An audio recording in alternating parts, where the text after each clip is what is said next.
everybody, and welcome to Grim Scenarios. We are going to be continuing with our strategy tier list. We're still working on minions this week. And of course, I'm your host, Milk, and with me, as always, your other host, Emma. And Emma, do you want to kind of fill them in on how we're ranking these? It's not exactly by power of the token.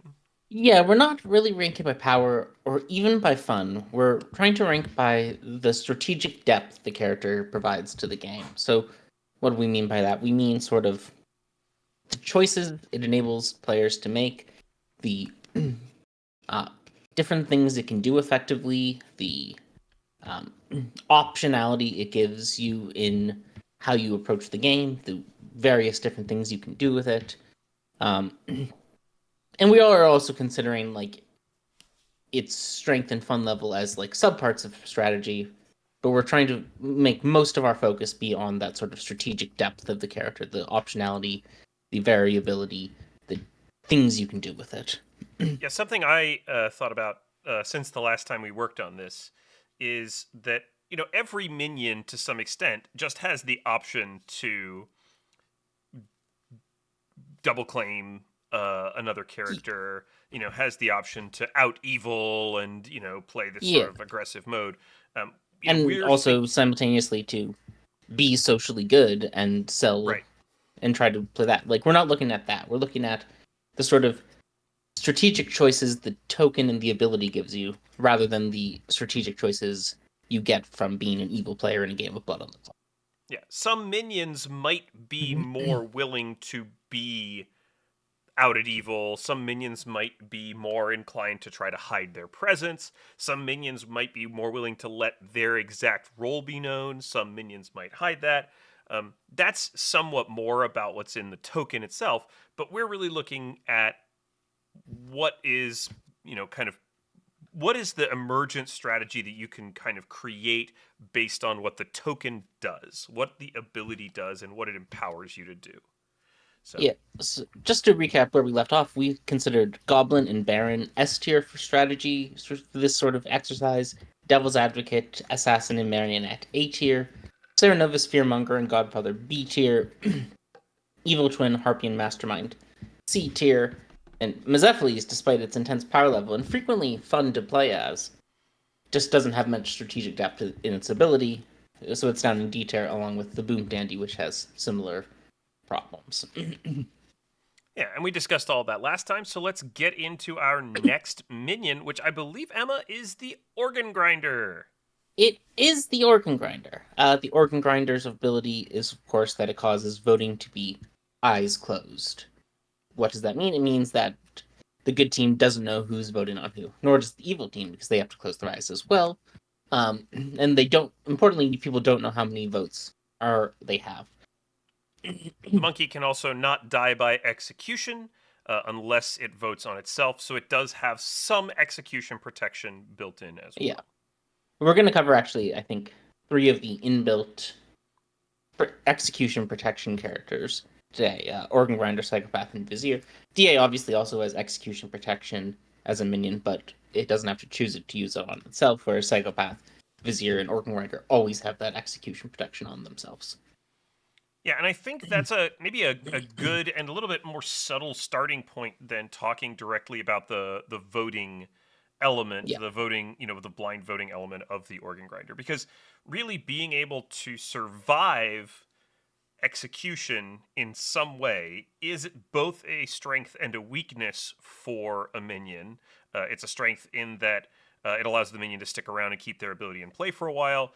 It's a weakness in that if you can be identified as being a minion, it probably Mm-hmm. means the demon has to spend a kill on you at some point to get you out of the game because Good's just not going to be looking at you. But Yeah. I But it think also with gives you the benefit of the good team can't kill you, so if they're not killing other evil players, you can just sort of brute force an all evil final game state. yeah, and I think of the three inbuilt execution protection characters, Organ Grinder, the protection is the hardest to find, right? Because the voting is hidden. And so it can be tricky or require a few attempts at execution to get to kind of narrow down to an organ grinder. Hmm. So of the three, it's the quietest in being protected, I would say. Yeah, And I think and that gives it some strategic value in choosing when it wants to go, although it's very apparent when it does go out of play. yeah, I would agree with that, and that's sort of where I was going to also direct our conversation if you didn't get there first, Bill. The organ grinder's ability to choose when it goes, and the fact that, um, especially in uh, two minion game in two evil games, so under 10 players, which is in the online community we sort of think of 12 as a default player count, but it's important to remember that the game was originally designed with the idea of 7 to 9 players, and sort of 10 to 12 was a additional rule set that was grafted on, and then 13 plus from there to make it work with bigger player groups and player counts. But 7 to 9 was sort of the core design mode of Blood on the Clocktower. So in one minion games, if you get down to two people who might be the organ grinder, there's no option for the all evil final three. Obviously, in two evil games, the 7 to 9 player count. Um, Bounty Hunter and Mez aside for release characters, Ogre I guess as well. Um, so like the idea of trying to brute force the all evil end game doesn't really exist in the 7 to 9 player count, and in that player count, the organ grinder is, if it can be identified as not a demon, or even if there's two players who can be identified as not a demon and possibly the organ grinder is likely going to die in the night. Uh, so the organ grinder has much more interest in killing themselves at the time where they think the demons would kill the other organ grinder candidate anyway, to keep it ambiguous about which one is the organ grinder and which one is the framed good player being framed as the organ grinder. Yeah, forcing the evil team to kill someone who is clearly not a demon candidate, and um, that not Sorry, necessarily milk. being, Sorry. oh, no worries, and that not being who the evil team wants to kill in that moment can be really detrimental.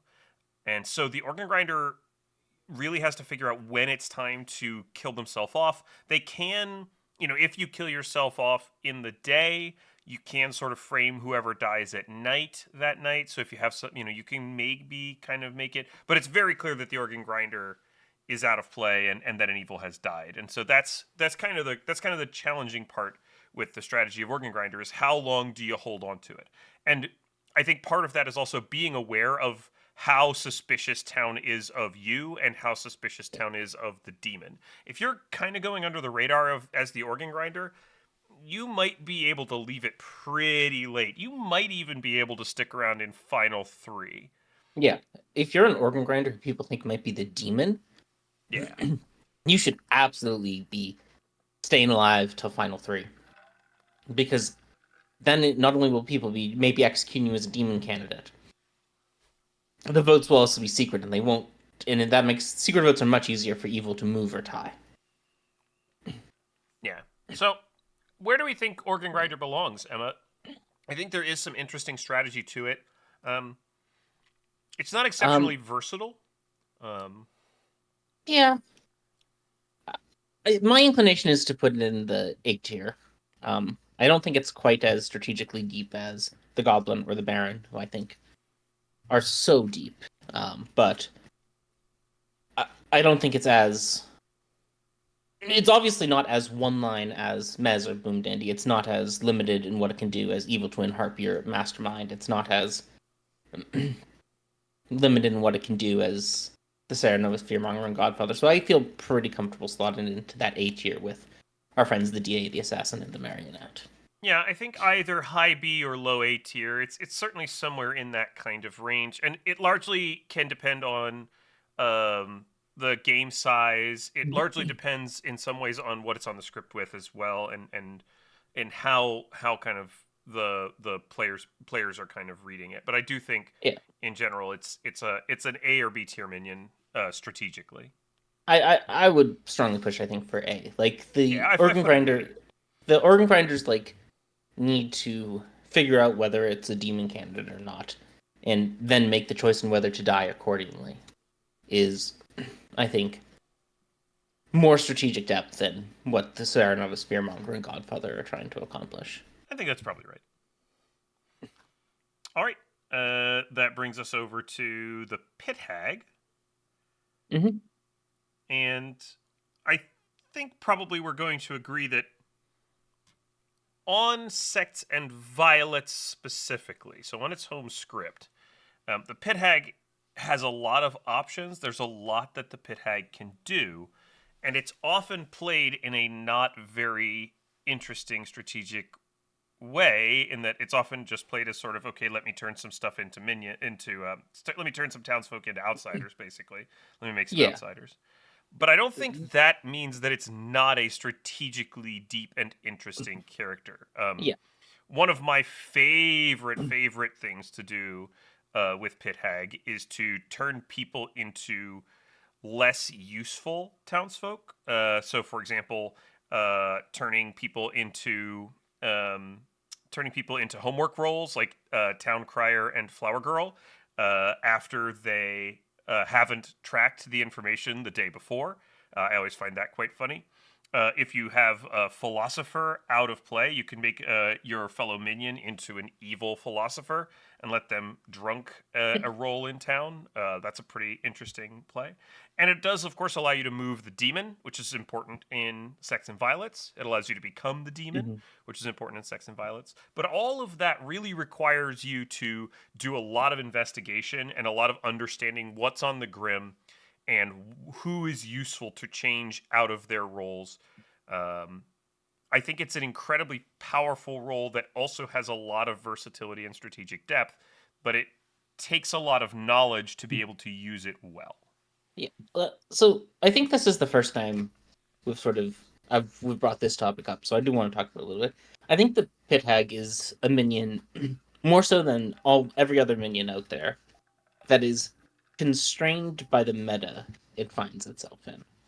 Um, the Pit Hag meta is so heavily bent to make outsiders, turn your demon into a Fangu, make an outsider for them to jump to. Um, that doing anything else, like, flags that the Pit Hag is the type of player who does other things with it. Um, Especially if you're messing with a good team. So the Pit Hag's like the power of the Pit Hag to create like good minions and good demons. As you mentioned, creating evil philosophers, evil snake charmers are really powerful because they can move the demon without a signal. Um, uh, evil. There's lots of evil townsfolk that are powerful, especially off Sex and Violets. We'll probably we didn't cover Boffin with the other B with the at the front of the alphabet because it wasn't released yet when we recorded that episode. But we'll probably address Boffin at the end of this episode as well. Boffin is really emphasizing how powerful some townsfolk can be in the hands of evil in Yeah, certain for game sure. states. And Pit Hag's always been able to make those, you know? Pit Hag's always been able to make those. But again, Pit Hag is really constrained by its meta. Like, when I think of the games I play, when Pit Hags start creating evil minion or good minions, when Pit Hags start changing people from one townsfolk to another, I'm like, okay, here's like the 3 people who aren't me who would do this with a Pit Hag. Let's kill one of them because they're the only other one playing the game, and I know I'm not the Pit Hag in this particular game. Wait, I'm in that list. That's not Right. good. So, That's not good for like me.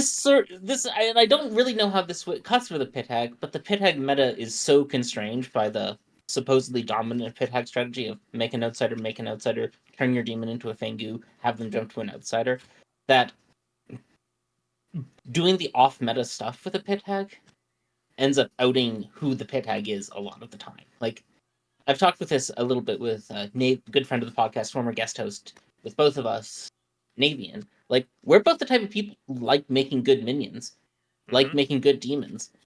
Oh yeah. But when we do it in our games, people are just like, "Oh, Emma's the Pit Hag, Navian's the Pit Hag." Like, Yeah.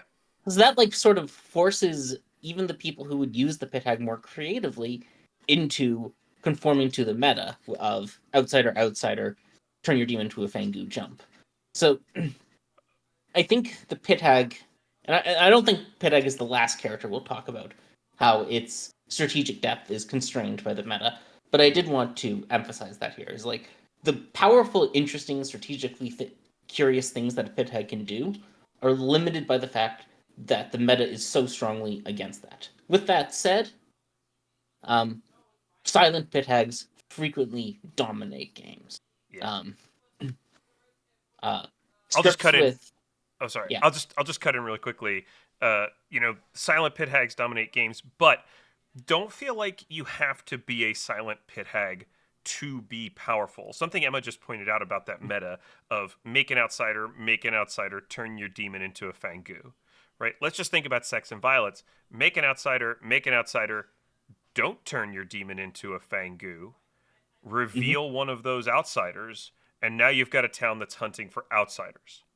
Yeah. That's hunting for a Uh, fangu, while your Nodashi just sits peacefully and quietly off in a corner somewhere. if you So, really want to be clever, have your demon sync the kill to fake the pit hag demon change. mm-hmm. So it really looks like you're following the meta and creating fangus. Um, Yeah. Obviously, if you can find it in non off sex and violence, you can find like extra evils through a Mizefles, a bounty hunter, an ogre. Um, Trying to think if anything else released creates extra evils naturally, um, without causing the player to be dead. I don't think so. Um, like you can turning those into townsfolk is really powerful. There's some townsfolk who it's incredibly devastating to make evil, especially because there's no signal to the good team that it's happened. Virgins, Mm-hmm. if you can pit egg someone on your team into a virgin, pit egg someone into your team into a goblin, a golem, a night watchman, a gossip.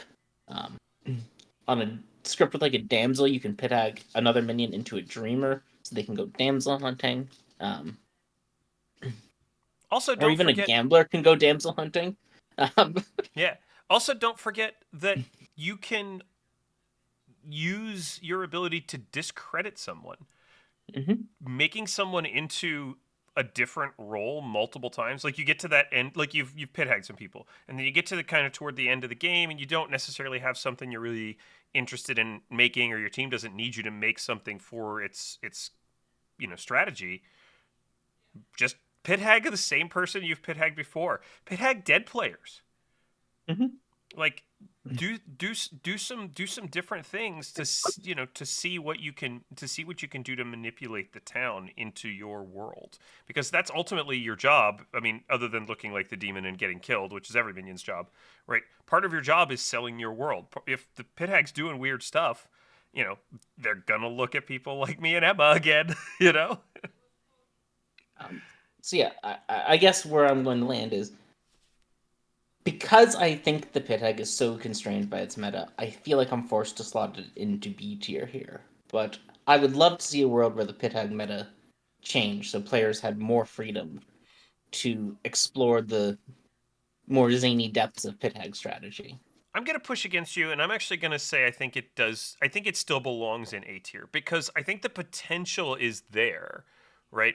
It being constrained by the social meta is not a problem in a game where everybody is within the same social construct, right? I mean, in some of the games that we play with other friends, uh, the the TPI games, for example, right?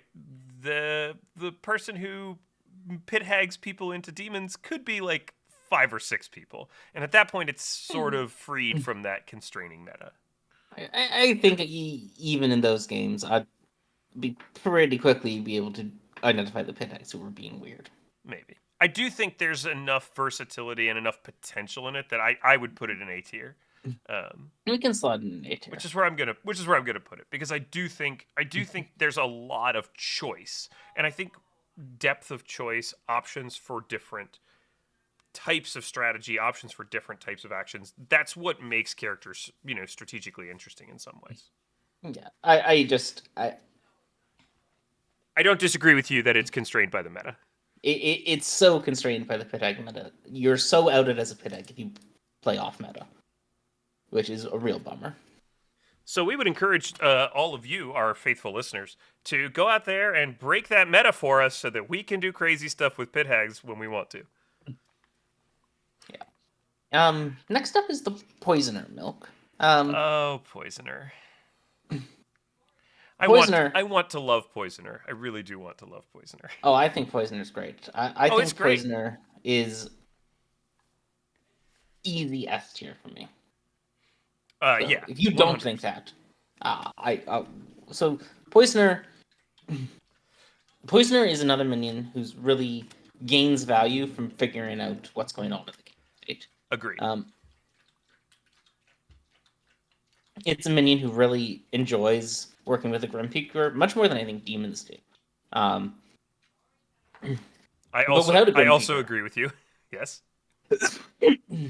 without a Grim Peaker, a Poisoner who figures out what's going on in the game state and figures out how to A, hide that it's a poisoner game, and B, find the right people to poison at the right time is so rewarded for their decision making, more so than almost any minion.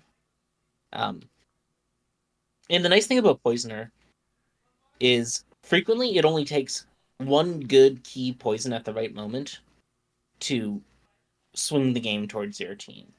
So you have a lot of runway to like make your random poisons night one and night two. Um, and then by the time you have the information with the Grim you need on night three, make that key poison. Get the really important information out there for you. And I think from my perspective, the thing about Poisoner that I find that gets lost a lot is that the work that you have to do before day 3 to get that key poison, or the work that you have to do to make that key poison, isn't necessarily being done. And so the information doesn't get to the poisoner.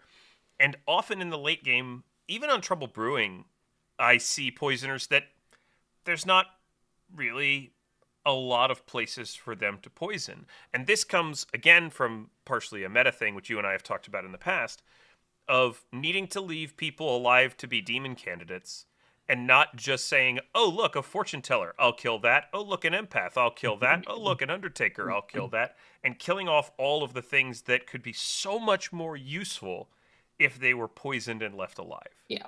A poisoner who, a fortune teller who is poison locked by evil is so much more valuable for evil than a poison fortune teller who's dead. Like, if I can get a living fortune teller to tell me all these people are the demon, these people are the demon, and they're not the demon, instead of being a dead fortune teller who has a yes on my demon, oh, that's beautiful. And the struggle for me, I think, and maybe it comes from the perspective of having story told so much Trouble Brewing, is I often see that poisoner put in the work and then get that poison on the perfect person on day 3. And then on day 3, the demon kills that person. And so the information that was perfectly poisoned to misinform the town never goes out. And this is a result of the fact that poisoners and demons need to talk. They Yeah. more than many other minions, poisoners need to be in contact with their demon. And I think a lot of players are afraid to have regular like catch-ups and pre-plan things. Played a wonderful game recently where Sabanite, I was the demon and Sabanite was the poisoner, and I told Sabanite from the beginning of the game the exact order in which I was going to kill players. And Sabanite went out and found the people that needed to be poisoned and went and poisoned around my kills. So we didn't need to touch base again because we had kind of talked out where the kills were going to be going in the game.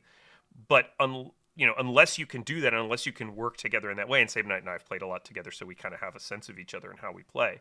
And we both listen to the town square talk, and we both could have adapted if something was changing. But it's really crucial to understand that you need to get back to your demon and let them know when a crucial poison is going to be better than a kill. Mm-hmm. And that's just something that often I think players are a little hesitant to kind of go out of their way to make that communication or try to signaling to each other in town square. Oh, I love my heart sings when I'm storytelling a game and I see a poisoner signal to their demon in the town square, and the demon gets the signal, and then you go and talk to them in the night, and they say, "Oh, the poisoner, I'm pretty sure is poisoning them, so I'm going to kill over here." Oh, the That's so great. It's so rewarding when that strategy kind of pays off. But for the poisoner to work, evil has to be in communication. And that's a core piece Absolutely. that I think is lost a lot with this specific character. Next, we have the psychopath, Wait, let and me throw it up there in S tier. let's not put it at S tier. I don't No, think. sorry, I need to Oh, put poisoner. poisoner in S tier. Yeah, I had to forgot to put it up Oh there. well, We both agree whenever on I think about the psychopath in strategy, Milk, that. gosh, I realize our viewers are probably so young, they don't understand the memes and references they should. So, and we're sort of doing this as a mostly audio podcast, so hopefully we'll be to stick in the uh, particular meme I want here. But Milk, you like me are old, uh, so you probably remember uh, early 2000s beloved cult comedy Arrested Development.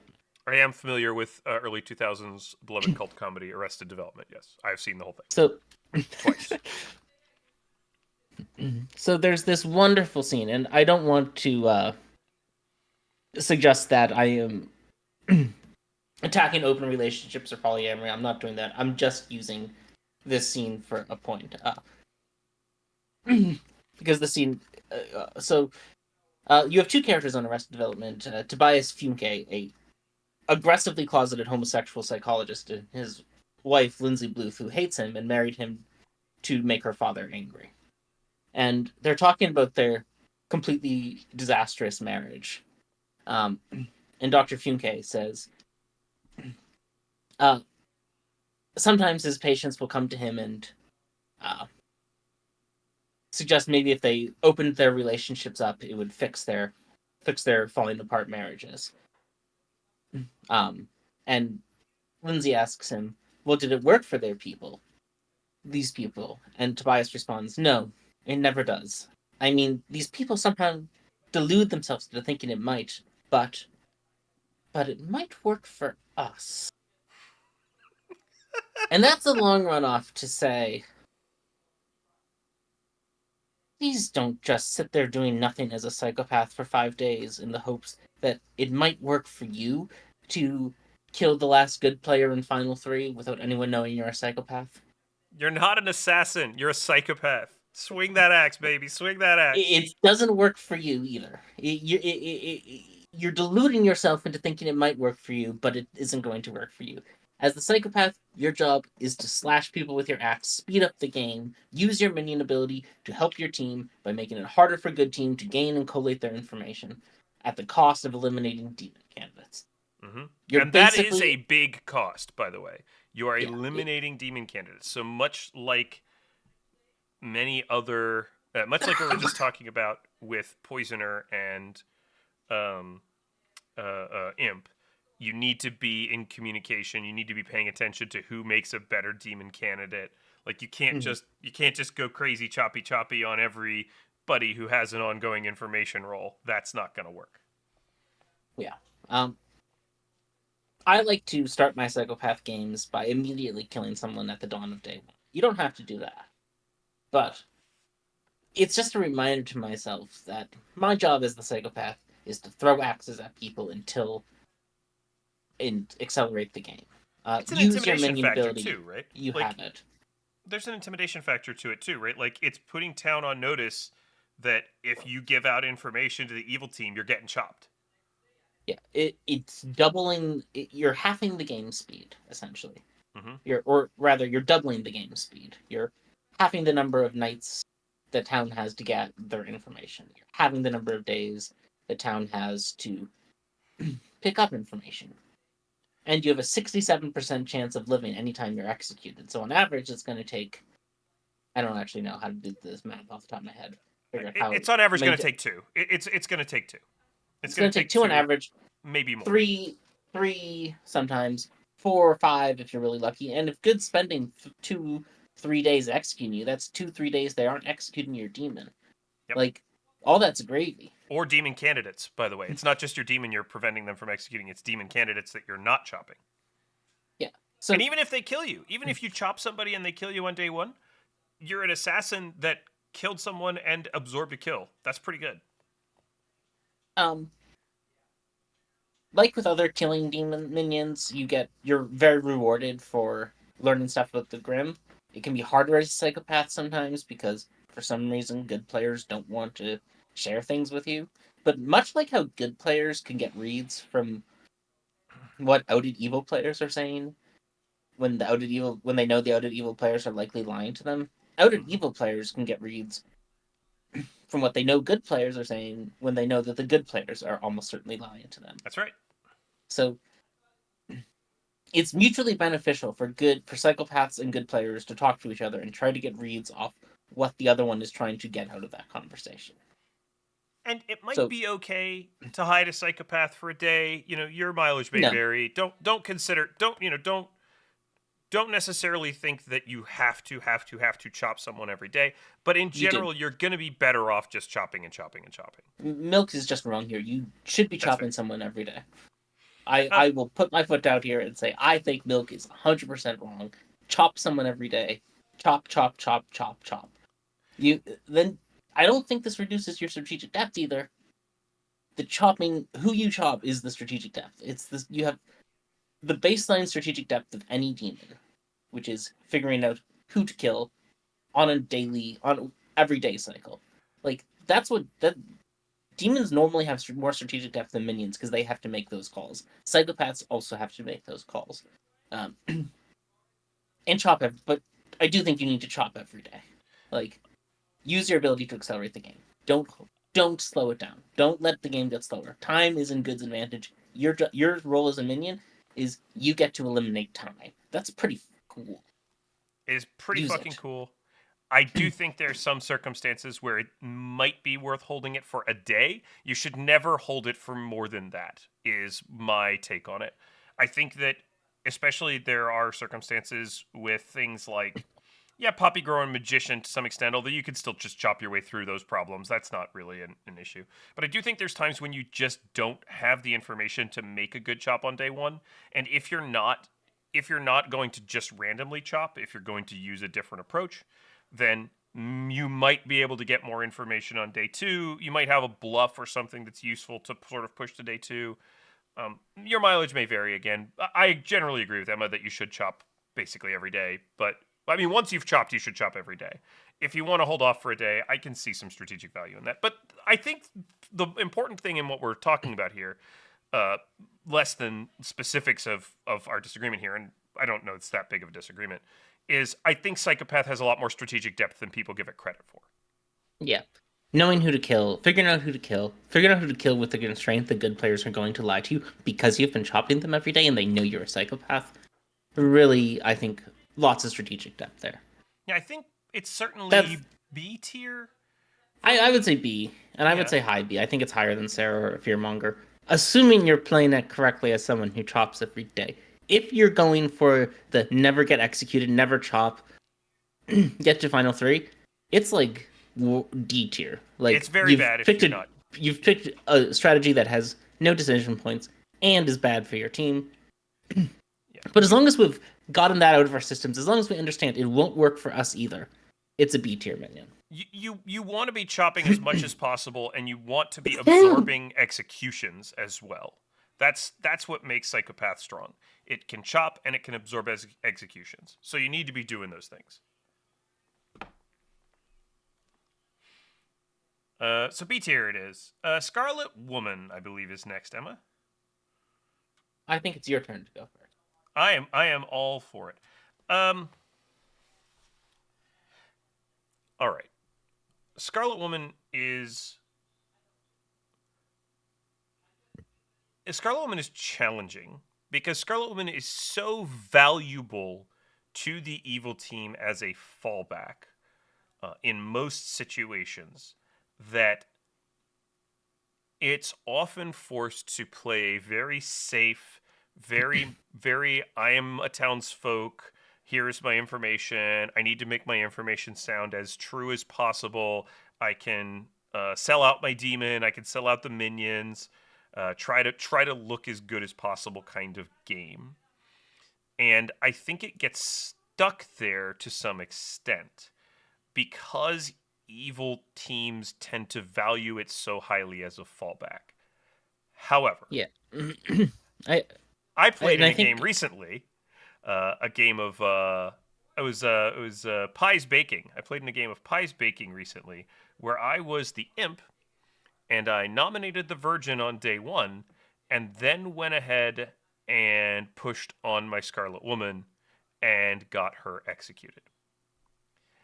And in the process of that, we wasted a lot of town's time with me looking like a marionette potentially, with me looking like I was maybe the drunk, and with her claiming soldier. It was Bunny, of course, and just really sowing a lot of confusion in the town. And I think when you start to think about Scarlet Woman as only a fallback, it starts to lose the strength of being a minion. Which is to say, all of those great things that minions can do outside of having an ability, Scarlet Woman can feel constrained from those because of its ability. Yeah. If you treat the ability as a fallback and not necessarily um, as like the Scarlet Woman has to stay hidden, has to be protected by the evil team at all costs. I think it becomes a much more interesting strategically minion to play. I think the ability becomes more interesting when you realize that it doesn't really matter when the Scarlet Woman catches it. It's okay for evil to be suspicious of. It's okay for evil players to be suspicious. It's okay for the Scarlet Woman to be suspicious. You don't want to catch it and then die, but on TB specifically, you can catch it and then star pass and throw it to a third minion. One of you's got to be less suspicious, right? I mean, in the game I was mentioning, nobody was. We were all suspicious, but you know, Yeah, I think with the Scarlet Woman, the strategic value of letting your demon being able to be executed is pretty high. And I think the strategic value of letting your demons kill themselves in the night and pass to you if they're not an imp is also pretty high. I think the Scarlet Woman is another character that's somewhat constrained by meta, which is to say, I think the Scarlet Woman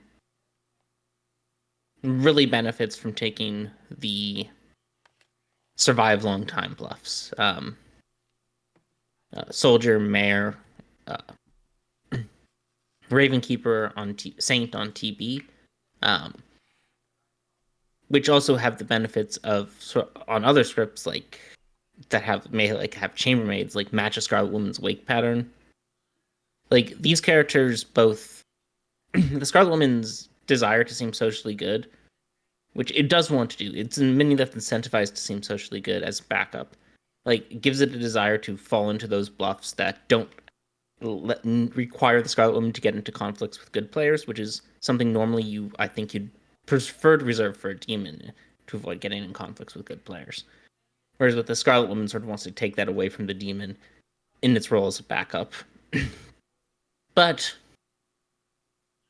this also means like a Scarlet Woman sort of has to frequently in games where the demon doesn't have to die, if the demon is also looking socially good, if the demon's also around towards the end game, the Scarlet Woman suddenly has to pivot from being the good one to being the evil one on a dime, which is a very tricky thing to pull off a lot of the time. I think basically it goes with the other two TB minions we've looked at, the Baron and the Poisoner. I think it's really high up there in terms of depth. Though I do think it's somewhat constrained by its meta in a more way that the Baron and the Poisoner are less constrained. Yeah, I would tend to agree with that. There's a lot you can do with it, but you have to not be afraid to have the Scarlet Woman get killed. Like, you just have to be not afraid to lose that resource, just like any other resource. There's an amount of risk that you can take with that ability. There's an amount of, okay, it doesn't really matter which of us dies. And in that sense, there's a lot of fun strategy you can have in terms of the Scarlet Woman and the demon pointing at each other, right? And when you kill off the demon, maybe they look like a minion and the Scarlet Woman looks like a good player. But it's a very fine line to walk. You really have to do a lot of prep work for that to kind of work. You can't just start throwing accusations at one another and assume it's going to happen. It takes effort. I think this is probably high A tier, somewhere around. Yeah, I would agree with that. Assassin or DA, in that kind of assassin DA yeah. area. I'd slide it up to the top of A. Yeah, sure. I'll put it at the top of A. right above the assassin. Where are we next? Spy. We're doing uh, these alphabetically, and I don't know if that's the best way to do them, but I guess we'll just keep doing it this way. it's an organization method. I'm Yeah. fine with it. The spy, the spy, the spy, the spy. Statistically known to be the weakest trouble brewing minion by far. Yep. Um, Two parts to the Grim ability. knowledge is very overrated. The spy's sort of other ability is passive. The misregistration is passive, which means the spy has limited control over it, other than like the same way any minion can tell the story, can indicate to the storyteller what they want to be seen as. If someone's going to get wrong information on them, they can do so. Um, I think this is a good spot for us to talk about why we don't consider Grim Peaking to be super valuable. Because I think people who are first coming into the game and first looking at TB, they look at the spy and they go, wow, the spy is so powerful. They get to know what everybody is. That's incredibly strong for the evil team. So, why, I guess, from your perspective, Emma, and I can share mine as well, why is it that Grim Peaking isn't necessarily something that's overwhelmingly strong? yeah, sure. So there's sort of two parts to this. First of all, is sort of naturally in a game of Blood on the Clocktower, if you're trying and you're paying attention, you'll be able to get most of the Grim from the good players by day one or day two. The spy will let you see through certain lies the good players like to tell, but like those lies tend to be pretty predictable. Um, so in that sense, like knowing you, it's like sort of just like giving the evil team the information they were gonna get by day two or day three anyway, a day or two early. It's fine. It's just not particularly special.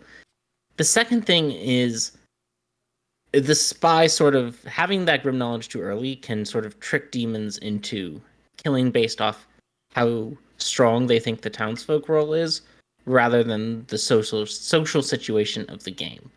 Um, this isn't to say the spy is pointless or worthless. I think, like I noted, the spy like is a major power up for the poisoner in particular. Knowing where to poison is much more useful for the poisoner than it is for the demon, who I think should be eschewing killing based off rolls most of the time. They should be killing based off the socials of the game and who looks like demon candidates and who doesn't look like demon candidates. But the poisoners want demon candidates to look as bad as possible, including have the worst information as possible. Mm-hmm. And the spy helps poisoners a lot. The other sort of weird thing about the spy, and we'll get back and let Milk answer this question too, is the ability to seem to read to good players' abilities as good can be counterproductive for the evil team's goals. Like, think of like a 7-player game where the spy is sitting next to the empath with a good player on the other side, and the demon's over on the other side of the grim. The spy can register as good to the empath, but then the empath has just eliminated 2 demon candidates by themselves, which takes the demon candidates available for the evil team down from 6, 5 of them who aren't the demon, to 4, 3 of them who aren't the demon. That's like a drawback a lot of the time. So you really want... So, like, it's just a weird ability, is what I'm saying. I think, from my perspective, and I'll go back and answer the other piece of it as well with regard to Grim Knowledge, but I think something that's interesting and that some of our listeners may not be aware of is that there has been some... the rules for where spy should go in the night order are in theory consistent, but where it's actually happened has bounced around a little bit. And I'm growing more and more of the mindset that the spy getting the Grim before townsfolk abilities activate might be really important because it might allow the spy to tell the storyteller what they kind of want to happen. I think that's somewhat useful, and the spy communicating how they want to register in general, if they, what they are kind of doing. I think the spy benefits a lot from kind of being able to communicate with the storyteller, which is something you can do in online games much more easily than you can in person, although you can still do it in person if you go and have ask the storyteller a question or go have a little storyteller consult there on the side. But I agree with Emma in that knowing the Grim is something that you can have within a couple of days. I do think that the value of the spy's ability to misregister might. Emma pointed out that it might be bad for the good team, or it might be bad for the evil team because it makes the spy not a demon candidate. I think it's interesting because it's almost like the spy is like a poisoner that can hit someone before the game and disrupt their information. So it's almost like a hyper accurate once per game poisoner in a way that can eat a librarian ping, that can eat a washerwoman ping, that can disrupt that start knowing information in an interesting way, especially in Trouble Brewing, where you might want to fake a barren world, and a spy could be shown to a librarian as a third face-up outsider. So if your storyteller's clever and thinks about what they kind of can do with the spy's misregistration, you might get something pretty interesting that you can work with, but it's very dependent on sort of what the storyteller sees on the Grim and the spy's willingness to kind of communicate and ability to communicate with the storyteller. It's definitely It's definitely a weaker minion in a lot of ways, though. I would encourage, like on Trouble Brewing, if you have an unlimited time to look at the Grim, where your storyteller, at least in person, is going to be doing nothing else but standing there with the Grim, and you. And please indicate to your storyteller, especially in person, that you need more time with the Grim. You do not have a limited time with the Grim. You can't sit there for 20 minutes, but genuinely, if you need a couple more seconds to look at the Grim, indicate to your storyteller that you need some more time. You are, I want to emphasize, allowed to look at the Grim for 20 minutes. I don't think you should, but you're allowed to. Yeah. But what I was trying to get to is like say you're in like a washroom ping as the spy, and you see that in the Grim, like. Take your character sheet and point at the character you want to be seen as in that ping. Like, same for a librarian ping. Like, you can tell the storyteller this, and they can do it, and they should do it if you communicate with them. Mm-hmm. If I send you a Grim online and you respond with a message saying, "Show me as the recluse, please," to the librarian, I'll do that. Like, you can communicate with your storyteller as the spy during that Grim peeking stage. And it's fine. Do it. That's it. I think like the spy doesn't get to make choices. The choices the spy gets to make are, it's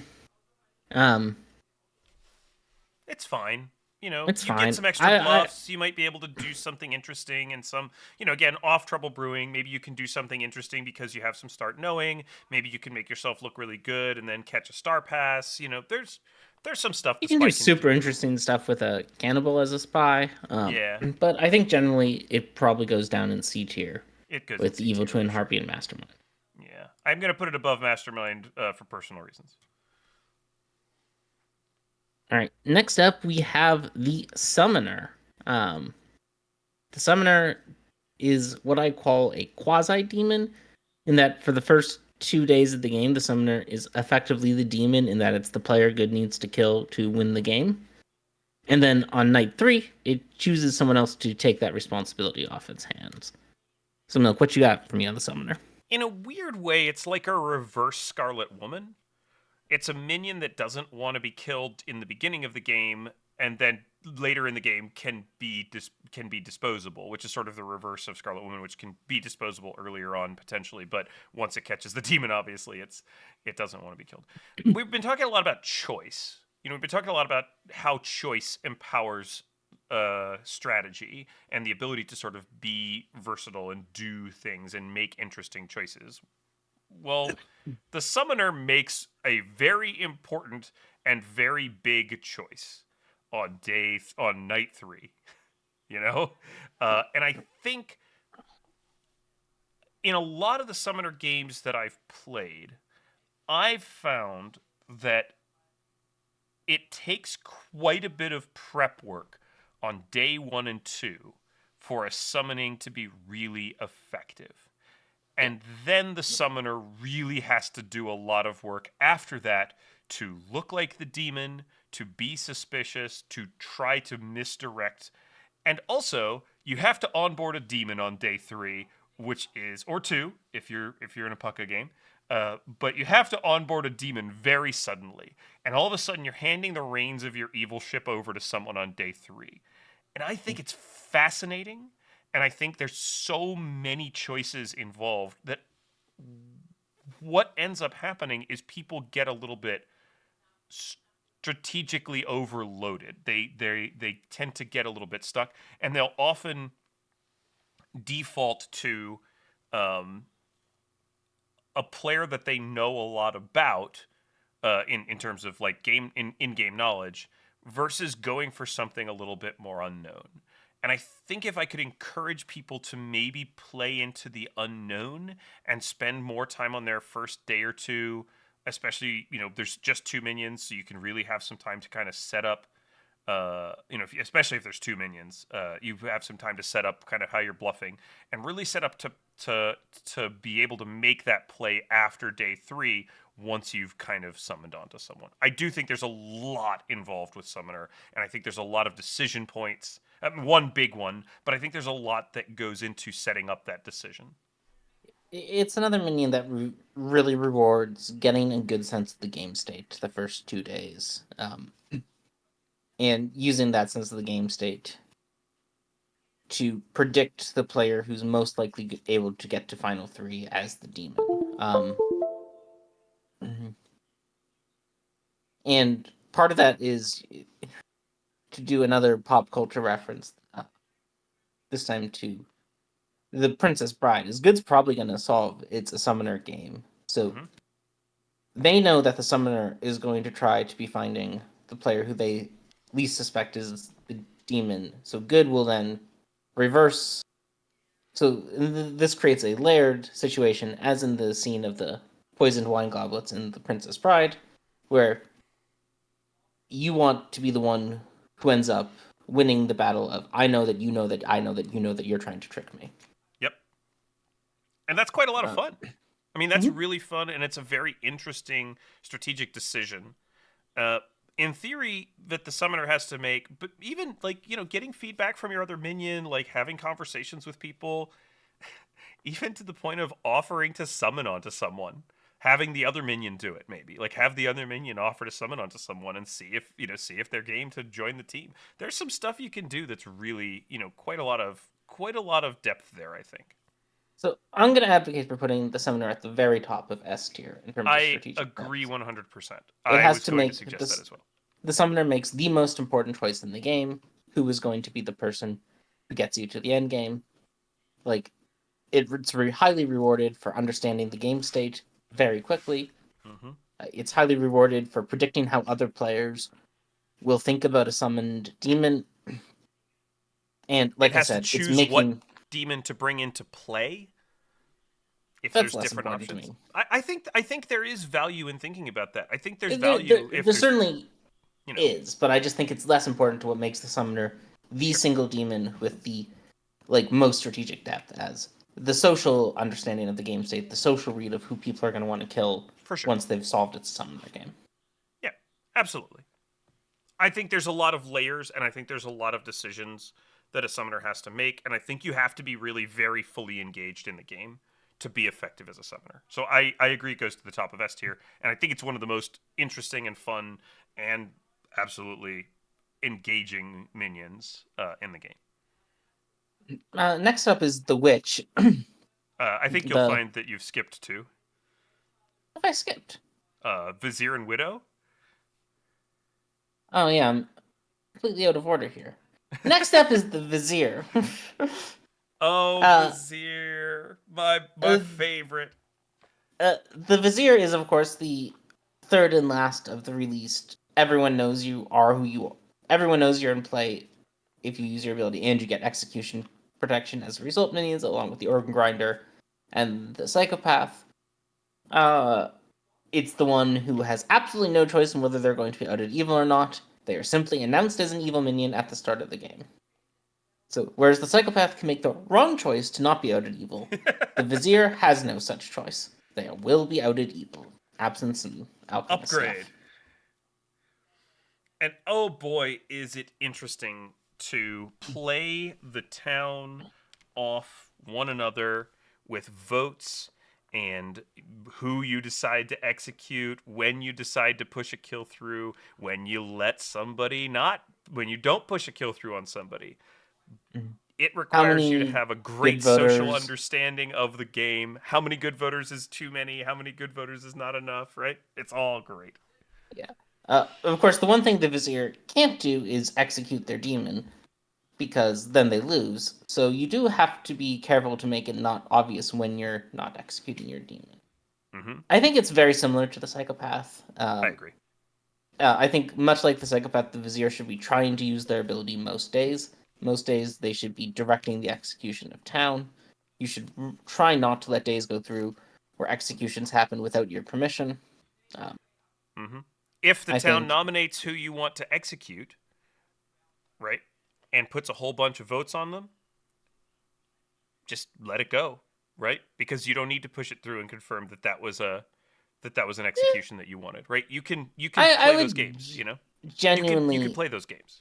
I would genuinely try to use your power to execute every day as the Vizier. I think most of the time you want to do that.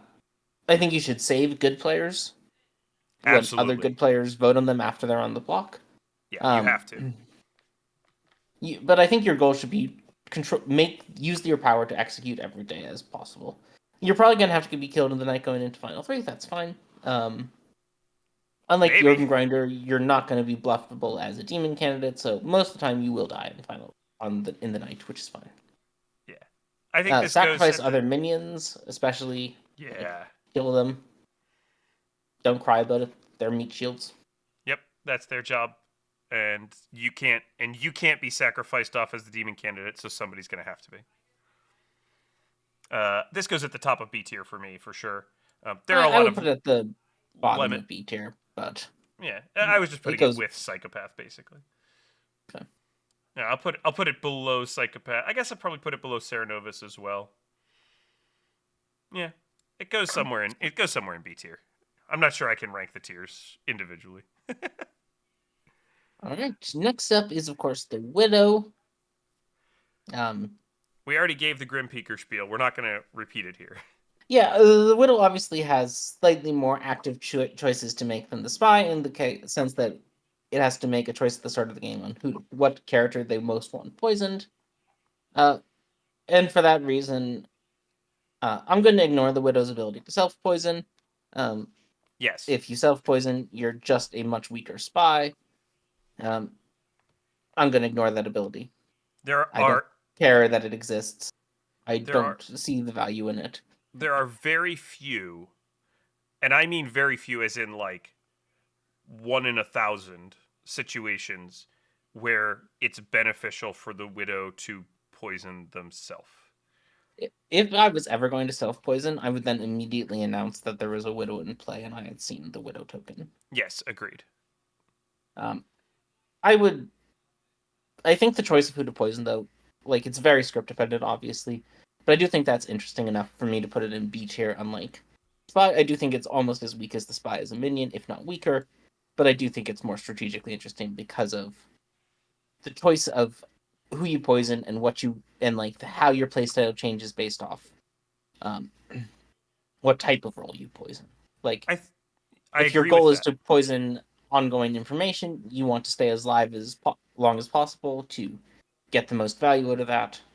If you want to poison to start knowing, you can then sacrifice yourself pretty quickly because the starts knowing has already been soaked up by your poison. I think both of those choices also are extremely valid. I think poisoning a starts knowing, poisoning a once per game, that is a completely valid approach. poisoning an ongoing information roll is also a valid approach. It's important to remember that the town is going to work out over the course of time who is widow poisoned, especially if it's an ongoing information roll and you have your demon leave them alive for a while. It's also important to remember that when the widow dies, their poison goes away, which means that if you have poison in ongoing information roll, that's the You point want at them, which that player needs to be dead when the widow poison goes away, in theory. yeah, you want them to die before you die, generally. And you don't, but the one thing you really don't want is for your demon to kill them as soon as you're dead. Because Right. that makes it very obvious that they were the widow poison. You generally want Um, to kill them before you die, yeah. or before you're figured out as the widow, rather. Second to last of the minions we're going to talk about, and the last one we have an image for, the final one you'll just have to imagine because we forgot to update this with the Boffin token, It's is fine. the witch. The witch is sort of the red-haired stepchild of S&V minions in the sense that Pedag and Serenovis stand out because people love them, Evil Twin stands out because people hate them, and Witch kind of exists. Wow, poor witch. Because if you see somebody who is really good with the witch and gets 2 or 3 kills in a game, boy is that powerful. That is fantastic acceleration, especially if you're not killing off demon candidates. That's important. You need to, once again, right, as we've talked about with a lot of these roles, you need to know who your demon candidates are so you're not cursing people who are demon candidates. If you're communicating with your demon and making it clear, hey, you know, I'm going to go on these people, so, you don't need to kill them because they're going to be cursed. If you have a great sense of kind of who might be nominating or can encourage people to nominate, or kind of can trick people into nominating. Again, those are all kind of fun elements of which that sort of play into how you're going to use the ability with respect to the sort of choices that are available for you to make.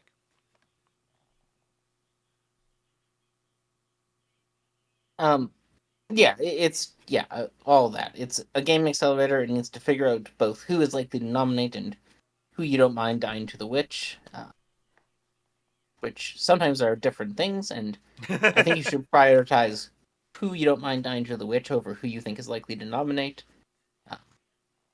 The demon candidate who's nominating every day, you probably have to soak your pride up and let them keep doing it with impunity, so that you can witch someone who you'd rather die. The witch also needs to think about when they want to frame people by having witch curses go off. Sometimes the worst thing for a witch is having witch curses continue to go off after someone who needs to be a witch in the world where your demon is good is dead. So you should try to avoid that most of the time, though. Remember, S&V, you're a little bit helped by the vigor mortis, meaning that dead people can still be the witch. Do consider, though, whether the person who needs to be framed as the witch to protect your demon is dead, and whether, in that case, you should start sinking your witch noms on, like, dead bodies. Remember also that you can park your witch curse on dead bodies at any point and then bring the witch ability back out if you want to hide witch for a while. If you've been unsuccessful, there's a lot of things you can do with it. Also, Emma mentioned when there's a demon candidate who keeps nominating and they don't die to a witch curse, that's something where you don't want to put the witch curse on them. But a really good reason to not put the witch curse on them is because you know who else wouldn't be witch cursed? The demon. Since the demon wouldn't be witch cursed in that moment, it's okay for that person to keep nominating every day as a demon candidate and just not be witch cursed. That makes them look more like the demon. There's also some small value potentially in and I don't know. I'm not usually a big fan of sort of self-cursing and killing yourself, but there's some small value maybe to be had in a self-curse. a lot of times it seems to get sussed out. Like towns seem to snoop that out Yeah, to some I extent. think if you're gonna go for the self curse, you're almost always better off doing it early, where you I can agree. use it to like juice Vortox worlds, Hmm. rather than late. Yeah, and I think in a sense, it has some of the aspects of Fearmonger that make Fearmonger interesting. Where once town knows it's there, it can create a sense of paranoia about making nominations, and so you might be able to intimidate town into subtly not making a lot of noms, keeping noms pretty limited. That can backfire as well if your demon is really suspicious, but there's some availability, flexibility there. One thing I'd avoid doing is bluffing Town Crier as the witch. A Yes. lot of times, people will meta that Town Criers are witches, trying to encourage people to nominate. Hmm. Just avoid it. Yeah, I think I it's do not think not a great combination. Witch has different choices, I think, than Psychopaths and Viziers. But I do think it sort of goes nicely thematically with the other game accelerators in B tier, and it also goes nicely thematically with the Fearmonger. Yeah, I'm just To an gonna put it extent, it's like next to because it Fearmonger sort of here. combines what the Vizier and Psychopath and Fearmonger do. Maybe you could argue it goes higher, but I don't really think it Eh, does. I think it just slots in B tier with its Kind of in the siblings middle in here, the maybe. categories. Yeah, I think it just goes nicely in the middle there. And when you see it do work, I mean, it does work. Unlike the Pit Hag and the Cerenovus, which you see a lot on other scripts, the Witch really does a lot of work on SNV. Yeah, you don't see the witch on as many other scripts. Like I said, it's sort of the unloved child of SNV, the one no one cares about. It's not the one they love to hate or the ones they love. It's just the witch. It's just the Witch, but it's a damn good minion. Mhm. So our Uh, final minion is of course the Boffin. We don't have a token for it. we'll put up an image here. We'll put up an image We'll for figure this. one in the Yeah. editing process. I think unfortunately the Boffin is going to end up. I love the Boffin. I think it really does interesting stuff for the game, but it's a minion whose entire ability is to give the demon more choices. Yeah. So the Boffin is, I think, strategically interesting for the evil team as a whole. I think for the Boffin player themselves, you just want to survive a few days to let your demon make use of the townsfolk ability. Um, and once they've gotten the use out of it they need, you can probably just die whenever. Like, the storyteller's making your choice for you, the demon's making the choices with the ability.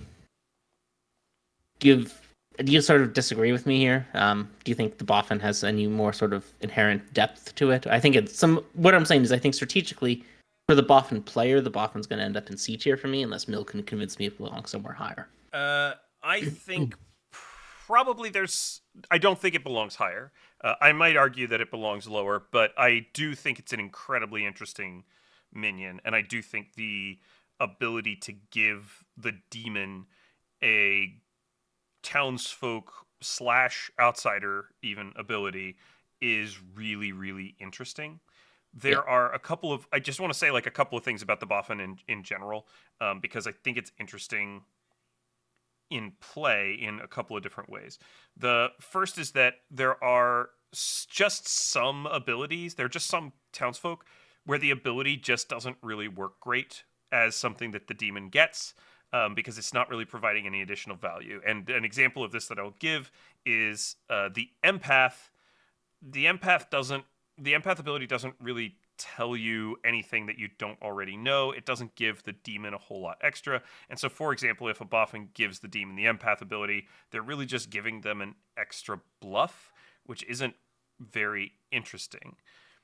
It might be interesting, though, that the Boffin player knows that bluff from the start and can take that as a bluff and hide to some extent. I don't think that's the intent of Boffin, but it might be a small like side effect that could be useful.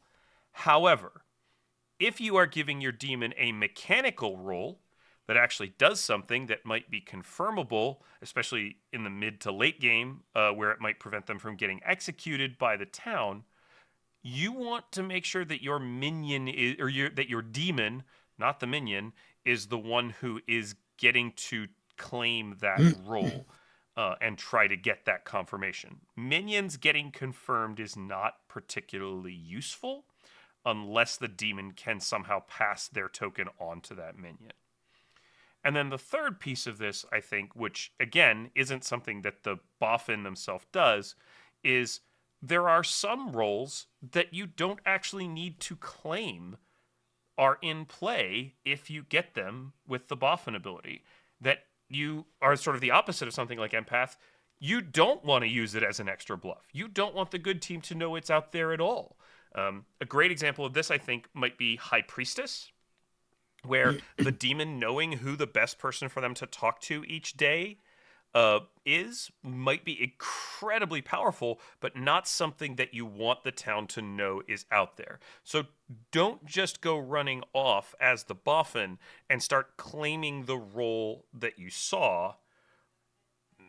Have a conversation with your demon at some point. Try to figure that out. You've still got regular bluffs. If you just need a bluff, use a bluff. Don't use the Boffin ability as a bluff unless you need to. So I think maybe there's a few different scenarios there that you can kind of think about what the Boffin is doing and sort of how it functions and what the player should kind of claim and how those interactions should work. But I don't think it provides a substantial amount of choice, and I don't think there's a lot of significant depth there. So Yeah. I think it just goes in C tier. It creates overall strategic depth of the game for, I think, both the good team in fighting it and for how the demon chooses to use their Boffin ability. It's just not very much on the minion itself. So I think, for the purposes of this exercise, I think it's probably a C tier in terms of strategic depth for the minion, with the caveat that how the demon makes use of the townsfolk ability, how good fights the existence of the townsfolk, the possibility of the townsfolk ability existing, is quite powerful, interesting strategically. It's just not so for the Boffin player. It's themselves particularly interesting. Yeah, I would agree completely. I think it goes in C tier. Happily, it's an interesting token, but there's just not that much you can do with it. As the Boffin. I want to be very clear, we're saying it as the Boffin. The Boffin is not doing a lot with it, yeah. If I was ranking what this does for the strategic depth of the game in general, this would be much higher, possibly up there with the other S tier minions. But for the Boffin player themselves, your choices are pretty limited. And that's us making our way through the minions more or less completely. Quick once over, shall we? Yeah. So we have Summoner at the top of S tier because it makes the ultimate choice, the most strategic, the important choice the game could possibly allow. With it, we have the Goblin, the Baron, and the Poisoner. Something they all noticeably have in common is that they're all quiet. They leave very little evidence of themselves being in play. In A tier, we have the Scarlet Woman, the Assassin, the Devil's Advocate, the Marionette, the Organ Grinder, and the Pit Hag. This is the tier of, I think, very versatile and flexible abilities that give you a lot of space to make choice and really impact the game with intention.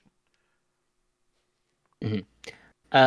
In the B tier, we have the Psychopath, Serenovus, Fearmonger, Witch, Godfather, Vizier, and Widow. These are all the characters that sort of... These are the game accelerators, the fear creators, the... which are all have depth, but are somewhat limited.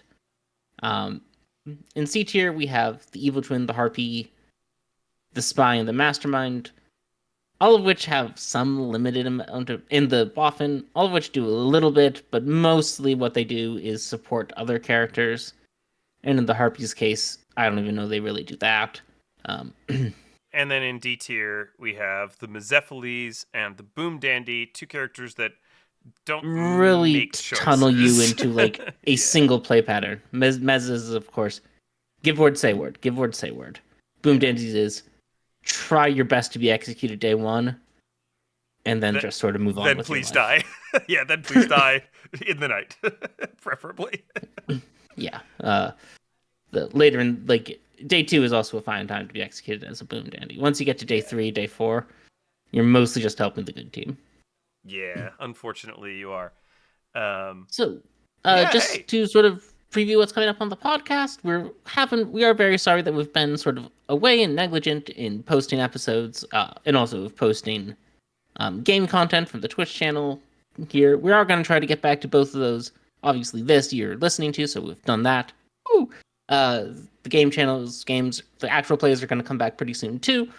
My guess is the next episode will be either our live recording from Vegas or one or two of back to our normal format. We are going to tackle definitely the demons and the outsiders in similar episodes to this because they're similar sized groups that we can get through in relatively the same speed. Yep. Townsfolk is going to take a while. Townsfolk is a much bigger group and it's going to take a while. So I would say hopefully that we're going to get back into a more regular recording schedule. Milk's had some stuff in his personal life. I've had some stuff in my professional life that's really taken up a lot of our time in the past 2 months. But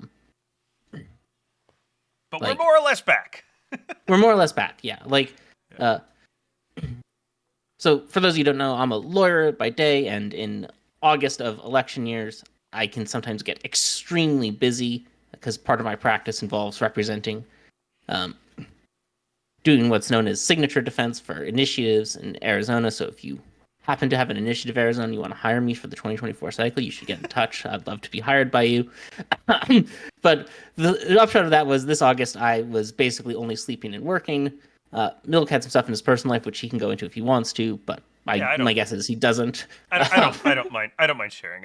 My dad passed away after a 50-year battle with multiple sclerosis, which resulted in me spending the month of August, much like Emma, just being at my parents' house and caring for my dad and my mom. And now I'm moving and getting divorced, so a whole bunch of important and complicated stuff happening in my life as well. But again, we're getting back to it. Apologize for the lack of podcast episodes. Apologize for the lack of actual plays. Like I said, we're going to try to record at least one more episode before we go to Vegas. My guess will be a normal format episode. Then we'll do the Vegas live show. Then we'll come back and do the demons in a similar way. Then we'll probably do a normal episode. Then we'll do the outsiders. Then we'll do a normal episode. And then we'll figure out how we want to grapple with all the townsfolk. Yeah, it's a we lot. did not expect Minions to take 2 episodes to cover. And I don't know if you know this, but there's about 3 times as many townsfolk as there are minions or outsiders or demons. Maybe we can group them differently, Emma. We'll figure it out. So we may have 6 townsfolk episodes, broken up by lots of normal episodes. Maybe we'll do all the You Start Knowing and see how it goes. But anyway, hope to see you all in Vegas. By the time you're listening to this, tickets to DC ClockCon Final 3Con. We're not supposed to call it ClockCon anymore. They don't have a license to use the trademark anymore. Final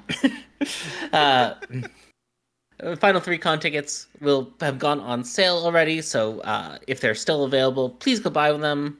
We'll be there. Sabanite has also been promoted as a Grim Scenarios content partner, which I'm really excited for. Sabanite getting the recognition he deserves. So he'll be there as an official content partner as well. A bunch of other awesome people will be there, but I did want to shout out how awesomely excited I am for J Fry to be promoted as a official content creator partner. Get him, Fry! With me and Milk. And with that, I think we're just about done here. To all of you out there, thanks for sticking with us. May your scenarios stay grim.